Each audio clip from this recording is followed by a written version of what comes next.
జగన్మోహన్ రెడ్డి గారు రేపు నెల్లూరు పర్యటనలో అడుగడుగున చెక్ పోస్టులు జనాల్ని ఎక్కడికెక్కడ జనాల్ని గుమ్మికూడకుండా గ్యాదరింగ్ కాకుండా కట్టడి చేస్తున్నారు పోలీసులు. అయితే నెల్లూరులో సెక్షన్ 30 పోలీస్ యాక్ట్ అమల్లో ఉంది. ఇప్పుడు అమలు చేస్తున్నారు. హెలిప్యాడ్ దిగిన దగ్గర నుంచి ఒక 6 కిలోమీటర్లో ములాఖత్ ఉంటుంది. ములాఖత్లో కాకాన గోవర్ధన్ రెడ్డి గారిని కలవడానికి వెళ్తున్నారు. అక్కడి నుంచి మళ్ళీ రిటర్ను ఏదైతే మొన్న రీసెంట్గా వాళ్ళ ఇంటిపైకి వెళ్ళేసి నల్లపరెడ్డి ప్రసన్న కుమార్ రెడ్డి గారి పైన వాళ్ళ ఇంటి దాడి జరిగిందో, వాళ్ళ ఇంట్లో మొత్తం ఫర్నిచర్స్ అన్నీ కూడా ధ్వంసం చేశారు. దాని సందర్భంగా ఆయన కలవటానికి, మాజీ ఎమ్మెల్యే ఆయన కలవటానికి వెళ్తున్నారు వాళ్ళ ఇంటికి. దాంతోపాటు నెల్లూరు మాజీ మంత్రి అనిల్ కుమార్ యాదవ్ గారు కూడా నోటీసులు ఇచ్చారు.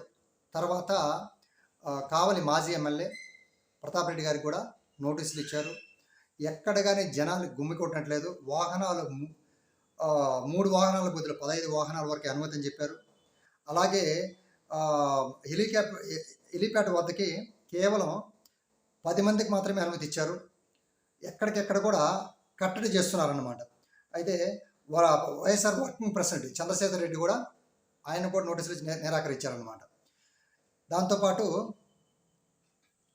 జనాలు ఎక్కడ కానీ గుమ్మికొడకూడదు, జనాలు ఆయనతో వెళ్ళకూడదు. నల్లపరెడ్డి ప్రసన్న కుమార్ రెడ్డి ఇంటి దగ్గర ఆయన మీడియా పాయింట్లో మీడియా సమావేశం కూడా నిర్వహించబోతున్నాడు.